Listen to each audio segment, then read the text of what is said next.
Hello everyone, welcome to my YouTube channel. So let's start the 18th chapter of class 7 Cordova, that is a waste water story. ठीक है ना, जो waste होता है water उसकी story के बारे में पढ़ेंगे. So let's start. Clean water is one of the basic necessities of life. हमारी लाइफ के लिए जो बेसिक नेसेसिटी है, जो सबसे ज़्यादा ज़रूरी है, वो क्या है?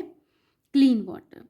We use clean water every day for drinking, cooking, food, bathing, washing clothes and utensils.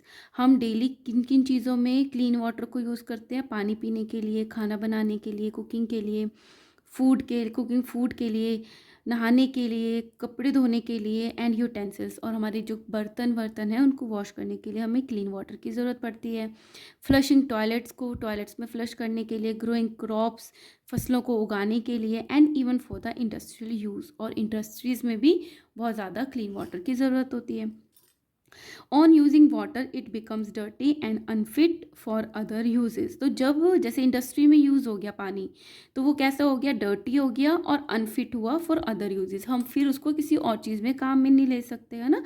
जैसे कपड़े धोए, तो वो जो जिस पानी से कपड़े धोए, तो वो पानी कैसा हो गया? अनफिट हो गया, यूज़ नहीं कर सकते उसको पीने के लिए. So we call this dirty water as a waste water. तो इस पानी को हम क्या बोलेंगे? जो यूज़ हो चुका, that is a waste water और लिक्विड वेस्ट. कि कैसा है वो? लिक्विड वेस्ट है. Every day we produce a large amount of waste water और अ लिक्विड वेस्ट. तो हर दिन हम बहुत ज़्यादा अमाउंट में वेस्ट वाटर को या फिर लिक्विड वेस्ट को प्रोड्यूस करते हैं, बर्तन धो के, कपड़े धो के, नहा कर, है ना. So we need proper and timely disposal of the waste water because it is of no use to us. अब अगर हमने उसको यूज़ कर लिया, तो अब हमारे उसकी ज़रूरत ही नहीं है, तो टाइमली उसको डिस्पोज भी तो करना पड़ेगा और प्रॉपरली भी करना पड़ेगा, बाहर निकालना पड़ेगा. It is not safely if not safely disposed, अगर हमने सेफ तरीके से उसको डिस्पोज बाहर नहीं निकाला, it may cause adverse effects on human health. तो वो क्या कॉज कर सकते हैं? ह्यूमन पे एडवर्स इफेक्ट कॉज कर सकते हैं, मतलब उल्टा इफेक्ट डाल सकते हैं. And also on our environment, और हमारे एनवायरमेंट पे भी डाल सकते हैं. In this chapter we will study the management of waste water. तो इस चैप्टर में आप क्या पढ़ेंगे कि वेस्ट वाटर को किस तरीके से मैनेज किया जाता है, और liquid waste in detail.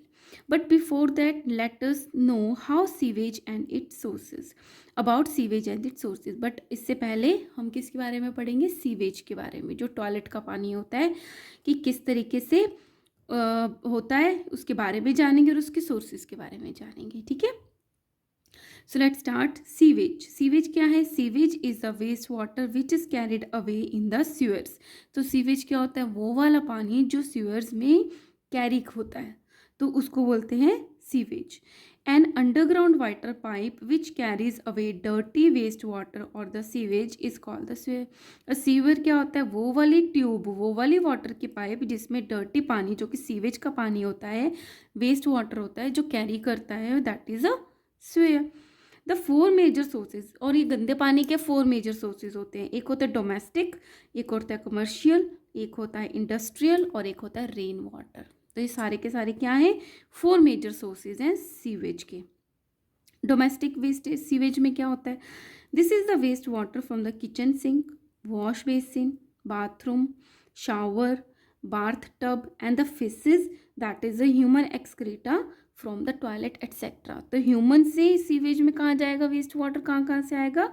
Kitchen में जो बर्तन धोते हैं उससे, जो हम हैंड वॉश करते हैं बेसिन पे उससे, बाथरूम में से नहाने के बाद, शावर में से, बाथ टब में से, और जो टॉयलेट यूज़ करने के बाद जो पानी इकट्ठा होता है, ये सारा क्या है? एक डोमेस्टिक सीवेज है. कमर्शियल सीवेज क्या है? This is the waste water produced and released by the shops, offices, schools, hospital and big establishments. जो बड़े बड़े से एस्टेब्लिश्ड चीज़ें हैं, जगह हैं, जैसे कोई शॉप हो गया या मॉल हो गया ना, ऑफिस हो गए, स्कूल हो गए, हॉस्पिटल, जहाँ पे ज़्यादा कमर्शियल लेवल पे काम होता है, वहाँ पे जो वेस्ट वाटर होता है उसको बोलते हैं हम, कैसा सोर्स है वो? कमर्शियल सीवेज है. इंडस्ट्रियल सीवेज क्या होगा? जो इंडस्ट्री में से निकलता है. This is the waste water release by the industries. Industrial waste water में कंटेन पॉइजनस केमिकल. अब इंडस्ट्री में से आ रहा है, तो वहाँ पे केमिकल्स का यूज़ होता है, तो उसको वो कैसा हो सकता है? उसमें पॉइजनस केमिकल्स भी हो सकते हैं. Fourth is a rain water, as rain water flow on the ground, जो रेन वाटर है वो कैसे वेस्ट वाटर हो गया, क्योंकि वो ग्राउंड पे फ्लो करता है, ज़मीन पे बहता है। इट मेक पिकअप वेरियस कॉन्टामिनेट्स, तो बहुत जो कॉन्टामिनेट्स होते हैं लाइक इन्फेक्शंस वो कैरी कर सकता है अपने पानी के साथ साथ, including soil particle, organic compound, heavy metals, animal waste, oil and grease. तो उसमें से क्या क्या वो पानी अपने साथ लेके जा सकता है, मिट्टी के कण, ऑर्गेनिक कंपाउंड मतलब जैसे पौधा सड़ गया या किसी की एनिमल की डेथ हो रखी है तो वो भी उसके साथ बह के जा सकता है, हैवी मेटल जा सकते हैं, एनिमल वेस्ट जा सकते हैं, ऑयल और ग्रीस। तो ये क्या हो गया, रेन वाटर का सीवेज हो गया। तो ये चार मेन क्या है इसके सोर्सेज है सीवेज के। Now contaminants present in sewage, अब सीवर में कौन कौन से कॉन्टामिनेंट्स हो सकते हैं। Sewage is a liquid waste, ये तो हमें पता चल गया सीवेज क्या है, एक लिक्विड वेस्ट है। Most of it is water which has dissolve and suspended impurities, और इसमें जो ज़्यादा पानी होता है उसमें कई बार घुली हुई या फिर ना घुली हुई सस्पेंडिंग इम्प्योरिटीज़ होती हैं जो कि नॉर्मल नहीं होती। दिस इम्प्योरिटी, ये जो इम्प्योरिटी है जो पानी को इम्प्योर करती हैं उसको बोलते हैं contaminants. Sewage is a complex mixture of containing suspending solid, और सीवेज में जो जो पानी है सीवेज का उसमें बहुत ही कॉम्प्लेक्स मिक्सचर है, मतलब अलग अलग तरीक़ों का मिक्सचर है जिसमें सस्पेंडिंग सॉलिड हो सकते हैं, जिसमें कोई भी सॉलिड हो सकते हैं, ऑर्गेनिक एंड इनऑर्गेनिक इम्प्योरिटीज़ हो सकती हैं, कोई न्यूट्रिएंट्स काम की चीज़ भी हो सकती है, डिजीज़ कॉजिंग बैक्टीरियाज भी हो सकते हैं, एंड अदर माइक्रोब्स या छोटे छोटे और कीटाणु हो सकते हैं। ठीक है, so the contaminants present in sewage, अब मेन क्या चीज़ें होती हैं, जैसे इसमें बताया सबसे पहले ऑर्गेनिक इम्प्योरिटीज़। ऑर्गेनिक इम्प्योरिटीज़ में क्या क्या हो सकता है, ह्यूमन का फीसिस है ना, जो टॉयलेट जाते हैं वो, एनिमल का वेस्ट हो सकता है, ऑयल हो सकता है, यूरिया हो सकता है जो कि यूरिन में से निकलता है, पेस्टिसाइड्स होते हैं, हर्बिसाइड्स होते हैं, फ्रूट्स होते हैं, और वेजिटेबल वेस्ट एक्सेट्रा, ये सब हो सकता है ना ऑर्गेनिक इम्प्योरिटीज़ में। इनऑर्गेनिक इम्प्योरिटीज़ में क्या होगा, नाइट्रेट्स, फॉस्फेट्स, मेटल्स। ये क्या है, इनऑर्गेनिक इम्प्योरिटी क्या क्या है, नाइट्रेट है, फॉस्फेट है और मेटल्स हैं। ठीक है, अब न्यूट्रिएंट्स क्या हो सकती है, नाइट्रोजन एंड फॉस्फोरस, जो काम की चीज़ है क्या है, न्यूट्रिएंट्स क्या है, नाइट्रोजन एंड फॉस्फोरस। माइक्रोब कीटाणु कौन से हो सकते हैं, disease causing bacteria, fungi etcetera, वो वाले बैक्टीरिया जो कि डिजीज को कॉज करते हैं, और फंगस फंजाई भी हो सकती है एटसेट्रा। ठीक है, so these are the contaminants. ना come to the harmful effect of sewage, कि जो ये सीवेज का पानी है इसके क्या हार्मफुल इफेक्ट्स होते हैं। We now know that sewage contain a large number of harmful substances, अब इसको देखिए हमें पता चल गया ना कि भाई सीवेज में तो बहुत सारे हार्मफुल सब्सटेंसेज होते हैं, and disease causing micro organism, और डिजीज को कॉज करने वाले माइक्रो ऑर्गेनिजम्स भी होते हैं। एक्यूमुलेशन ऑफ सीवेज, अब अगर हम सीवेज को इकट्ठा करते हैं और अनट्रीटेड सीवेज या सीवेज का जो पानी है उसको ट्रीट नहीं करते है ना, तो क्या कॉज करेगा, वो कुछ हार्मफुल इफेक्ट्स को कॉज करेगा जो हम अभी स्टडी करेंगे। नंबर 1 क्या है, स्प्रेडिंग ऑफ डिजीज़, की वो डिजीज़ को फैला सकता है सीवेज का पानी। कैसे, in small villages and slum, जो छोटे छोटे गांव हैं या स्लम हैं जिनको ज़्यादा पढ़े लिखे लोग नहीं है ना, तो there may not be a proper drainage system to dispose of the waste water. तो जो छोटे गांव हैं उसमें होता है ना कि प्रॉपर ड्रेनेज सिस्टम नहीं होता कि जो सीवेज का पानी है या वेस्ट वाटर है वो निकल जाए। So at some places open drains, तो खुले एरियाज हो जाते हैं, जैसे घरों से पानी निकल रहा है तो ओपन यहाँ पे आके इकट्ठा हो रहा है, and the pipe carrying dirty water get choked, तो पानी अगर वहाँ पे चौक हो जाती है तो पानी इकट्ठा हो जाता है। तो उसमें चौक किससे हो जाएगा, बंद किससे हो गया, या तो कोई प्लास्टिक फंस गया है या नॉन बायोडिग्रेडेबल मटेरियल हो गया, या कि जो कि गलने वाली चीज़ नहीं है वो आके फंस गई है पाइप में, तो चौकिंग हो जाएगी, वहाँ पानी इकट्ठा हो जाएगा सीवेज का। As a result dirty waste water overflow in the colony, तो यहाँ पे इकट्ठा होके कॉलोनी में आने लग जाता है। In both the cases the waste water में कलेक्ट इन लेन्स, तो या तो वो सड़कों पे इकट्ठा हो जाएगा या पीछे के एरिया बैकयार्ड्स में इकट्ठा हो जाएगा, एंड स्टैग्नेट, और वहाँ पे रुक जाता है। अब यहाँ पे रुक गया तो क्या होगा, इट एमिट्स फाउल ऑर्डर, जिससे बहुत गंदी स्मेल आएगी। The stagnate sewage acts as a breeding ground for the flies, और जहाँ पे गंदा पानी रुका हुआ है वहाँ पे क्या होगा, जो मक्खियाँ हैं वो ग्रो करेंगी, ब्रीड करके नंबर्स बढ़ेंगे, मॉस्किटो ग्रो करेंगे और अदर इंसेक्ट ग्रो करेंगे। All of these cause infectious disease, अब ये सारे क्या कॉज करते हैं, इन्फेक्शियस डिजीजेस को कॉज करते हैं, like diarrhoea, loose motion, cholera, मतलब लूज मोशन भी है, वॉमिटिंग भी है तो कोलेरा, जॉन्डिस हो गया उसको, है ना, मतलब पीलिया, डिसेंट्री, डिसेंट्री भी एक इंटेस्टाइन की डिजीज़ है।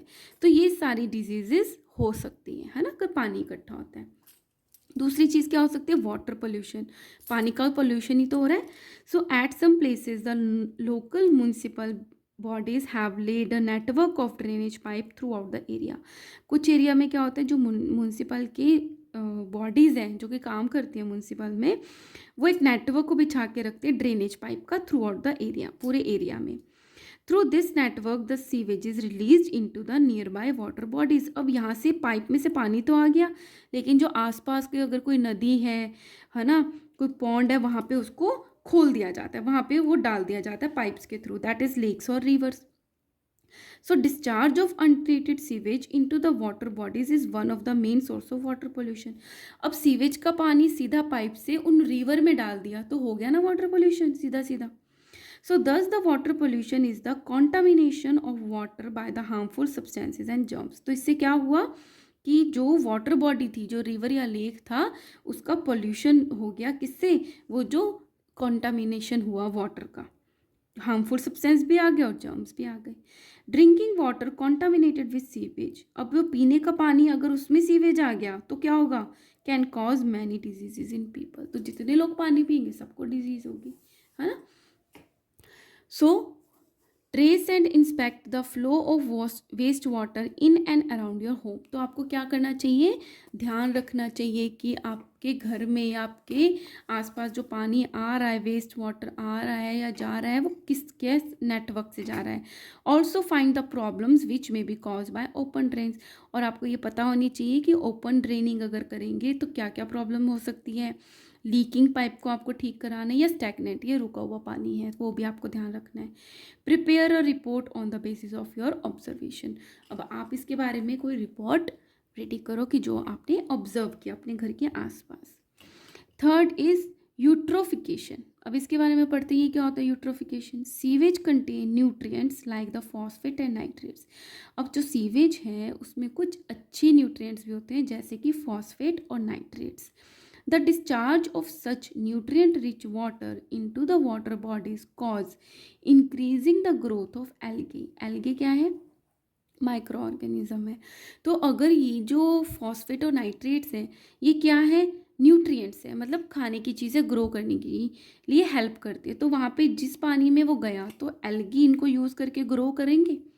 So this is called a algal Bloom, जिससे एल्गी का नंबर्स बढ़ जाएंगे तो किसी क्या हो जाएगा, एल्गल ब्लूम, मतलब बहुत ज़्यादा एल्गी हो जाएंगी। A large population of algae in the water bodies decreases the amount of dissolve oxygen in the water.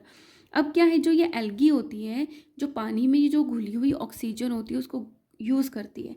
अब अगर एल्गी ही इतना ज़्यादा हो गई तो पानी में जितनी ऑक्सीजन डिजॉल्व है वो उसको ज़्यादा से ज़्यादा यूज़ करेगी, तो क्या होगा, सारी ऑक्सीजन तो एल्गी ने यूज़ कर ली, तो क्या होगा, डेथ ऑफ एल्गे में further as algae use for its respiration, algae को सांस रेस्पिरेशन में ज़रूरी होता है। द डेथ ऑफ एल्गी, और जितनी डेथ होगी एल्गी, जितनी ज़्यादा ग्रो करिए डेथ भी तो होगी, में further reduce the amount of oxygen in the water, dead होगी उतनी और कम हो जाएगी oxygen. This is because micro organism will use oxygen for the decomposition of dead algae. अब आपने स्टार्टिंग के चैप्टर्स बहुत अच्छे से पढ़े हैं तो आपको ये भी समझ में आएगा कि डिकम्पोजिशन होता है जो भी डेड होता है, तो जो माइक्रो ऑर्गेनिज्म है वो भी ऑक्सीजन यूज़ करके इसको डिकम्पोज करेंगे इस एल्गी को, तो और ऑक्सीजन कम हो गई। The process of nutrient enrichment of water bodies that stimulates the growth of aquatic plants like the algae that may result in depletion of dissolved oxygen is called the eutrophication। तो वो वाला process जिसमें कि nutrition का enrichment तो हो रहा है, न्यूट्रिशन तो ज़्यादा हो रहा है वाटर बॉडी का, बट वो क्या कर रहे हैं, स्टिमुलेट कर रहे हैं ग्रोथ को एक्वेटिक प्लांट के, जो पानी में ग्रो करने वाले प्लांट्स हैं जैसे कि एल्गी, उसको हेल्प करते हैं ग्रोथ के लिए से, जिससे क्या होता है ऑक्सीजन का डिप्लीशन हो जाता है, ऑक्सीजन कम होने लग जाती है पानी में, उसको बोलते हैं यूट्रोफिकेशन। तो होने क्या, वाटर पोल्यूशन भी हो गया, यूट्रोफिकेशन भी हो गया, डिजीज़ भी हो गई।